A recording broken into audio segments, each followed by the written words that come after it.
Hi everyone, I am Babli. आप देख रही हैं बबली एडू। तो इस वीडियो में हम क्लास 8th का साइंस का सैम्पल पेपर सोल्व करेंगे। ओके, तो जल्दी से स्टार्ट करते हैं सेक्शन ए से। सेक्शन ए में फर्स्ट क्वेश्चन है, dysentery and malaria are caused by. तो किससे होता है ये? प्रोटोजोआ। PROTOZOA।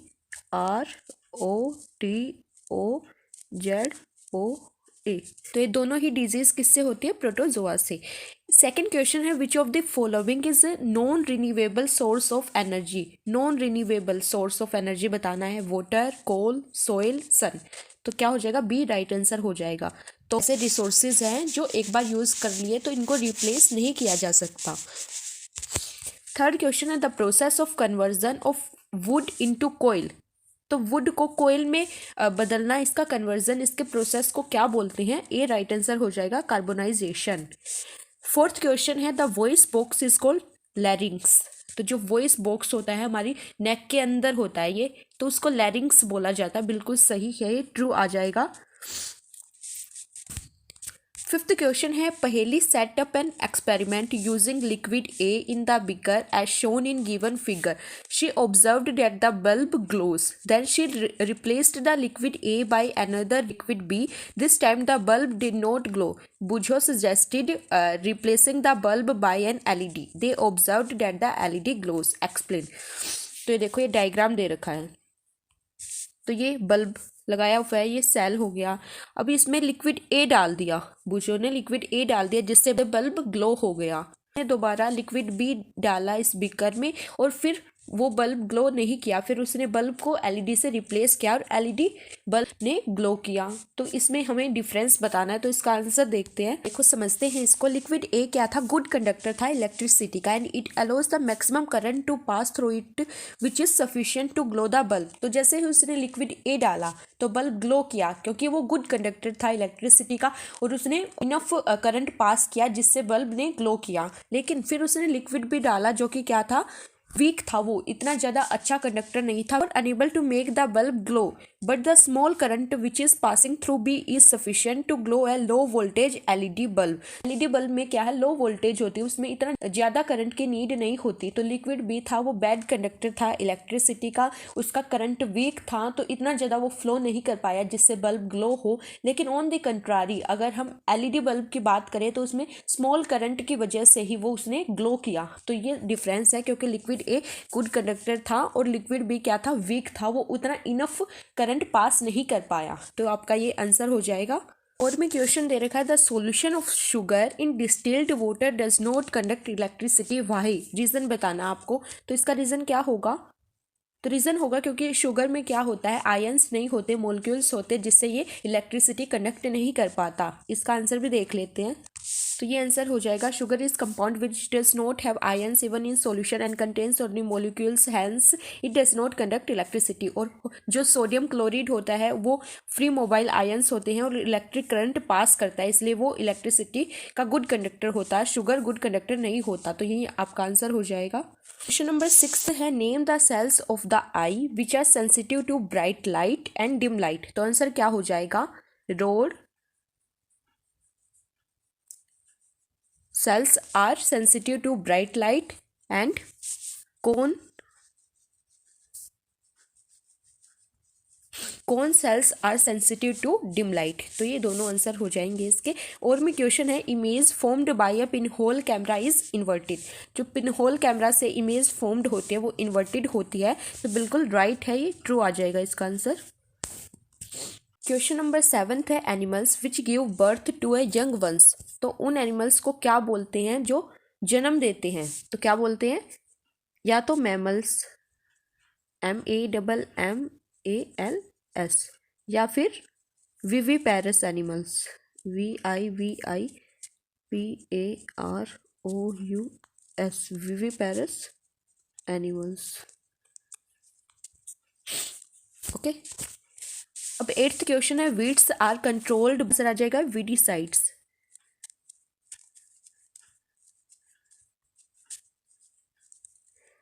इसका आंसर आ जाएगा। 9th क्वेश्चन है, name any two rabi crops. Two rabi crops के नाम बतानी है। तो रबी क्रॉप्स और खरीफ क्रॉप्स, ये दोनों को ही आपको ध्यान रखना है, इनके नेम ध्यान रखने, कौन कौन से क्रॉप इन सीजन में उगाई जाती हैं। तो रबी क्रॉप्स कौन सी हैं? व्हीट, बार्ली या फिर पल्सेस, कोई दो आप लिख सकते हैं। इन ओपोजिट डायरेक्शन, जब दो फोर्सेस ओपोजिट डायरेक्शन में एक्ट करती हैं, then net force acting is the difference between two forces. तो जो नेट फोर्स होता है वो उन दोनों के बीच का डिफरेंस होता है। तो ट्रू फॉल्स बताना है। तो बिल्कुल राइट है ये, इसका आंसर क्या आ जाएगा? ट्रू आ जाएगा। अब 11th क्वेश्चन है, व्हाट इज प्रेशर? प्रेशर की आपको डेफिनेशन लिख देनी है। क्या? Pressure is defined as the physical force exerted on an object. तो कैसे लिखेंगे? Pressure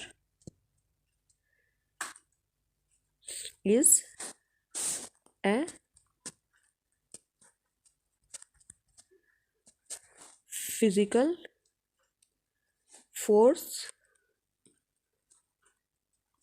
exerted on an object। तो ये फिजिकल फोर्स है। जब भी हम किसी ऑब्जेक्ट पर फोर्स लगाते हैं तो वो क्या होता है? प्रेशर होता है। है ये 2 मार्क्स के हैं। Identify and name the type of asexual reproduction and the name of the related organisms in the following pictures. तो ये पिक्चर दे रखी है, इसको देख के आपको टाइप भी बताना कौन सा सेक्सुअल रिप्रोडक्शन हो रहा है और इस ऑर्गेनिज्म का नेम भी बताना है। तो कौन सा ऑर्गेनिज्म है ये? हाइड्रा। और कौन सा प्रोसेस चल रहा है, कौन सा टाइप है ये? बडिंग।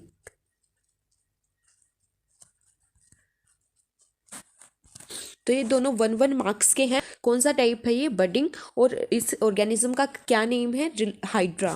तो फर्स्ट में क्या है ये? Parenting hydra. सेकंड में बर्ड डेवलप हो रहा है। थर्ड में क्या है?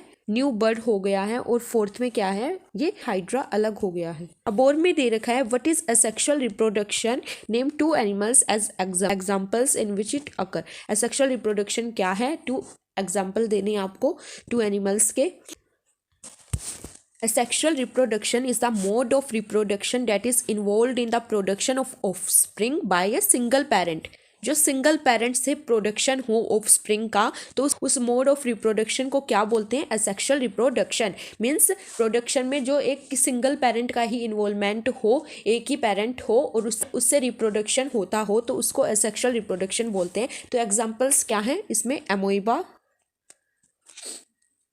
एमोइबा कैसे रिप्रोड्यूस करता है? Binary fission. बाइनरी फिजन इसका प्रोसेस होता है। बाइनरी।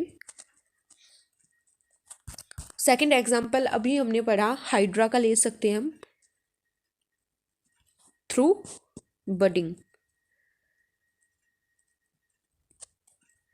एक पैरामीशियम भी हो सकता है, वो भी through the process of binary fission reproduce करता है। तो आपको 2 एग्जांपल देनी है। नेक्स्ट क्वेश्चन है, आंसर द फॉलोइंग। 2 पार्ट दे रखे हैं, 1 मार्क्स के हैं ये। Burning of coal in air produces which gas? Coal की बर्निंग से कौन सी गैस प्रोड्यूस होती है? इसकी लेयर ने पूरे एटमॉस्फेयर में ब्लैंकेट बना रखा है, तो कौन सी? CO2, carbon dioxide. Which petroleum product is used as solvent for dry cleaning? कौन सा पेट्रोलियम प्रोडक्ट यूज किया जाता है as solvent for dry cleaning? Dry cleaning के लिए कौन सा? क्या आंसर आ जाएगा? पर क्लोरो ethylene। An object is vibrating at 100 hertz। What is this time period? Time period का फॉर्मूला क्या होता है? टाइम पीरियड का फॉर्मूला क्या होता है? 1/फ्रीक्वेंसी। अब फ्रीक्वेंसी कितनी दे रखी है? 100। तो 1 को 100 से डिवाइड करेंगे तो आंसर कितना आ जाएगा? डिवाइड करके देखो आप, 0.01 सेकेंड। तो यही इसका आंसर आ जाएगा। अच्छे से लिख दे रही हूँ, 0.01 इसका टाइम पीरियड हो जाएगा, सेकेंड। ओके। क्वेश्चन नंबर 5 है, observe the following circuit carefully. In which circuit will the bulb glow? Write yes और no in the blank space provided along each of the circuit given in figure. A और B 2 figure दे रखी है, 1 marks का, बस आपको yes और no लिखना है। ओके। अब फर्स्ट फिगर है, जिसमें सेल दे रखा है, बल्ब दे रखा है और इरेजर दे रखी है। सेकंड में इरेजर की जगह स्टील स्पून दे रखी है। तो कौन सा बल्ब ग्लो करेगा और कौन सा नहीं? तो क्या फर्स्ट ग्लो करेगा? इरेजर क्या होता है? इंसुलेटर। और स्टील स्पून क्या होती है? Good conductor of electricity, good conductor होती है। तो अब आप ही बताओ कौन सा बल्ब ग्लो करेगा, कौन सा नहीं करेगा? तो फर्स्ट क्या ग्लो करेगा? नहीं, क्योंकि इरेजर इंसुलेटर होता है जिसमें से इलेक्ट्रिसिटी पास नहीं होती और ना ही ये कंडक्टर होता है इलेक्ट्रिसिटी का। बी में क्या होगा? Steel spoon. तो यस होगा, क्योंकि स्टील स्पून क्या होती है? गुड कंडक्टर होती है इलेक्ट्रिसिटी की, जिससे इलेक्ट्रिसिटी या फिर करंट पास होता है। तो फर्स्ट का होगा नो, सेकंड का yes. Pass current through copper sulphate solution, copper gets deposited on the plate connected to the dash terminal of the battery. तो आंसर क्या हो जाएगा? Negative, negative terminal of the battery. Second है the process of depositing a layer of any desired metal on another material by means of electricity. इसको क्या बोलते हैं? Electroplating.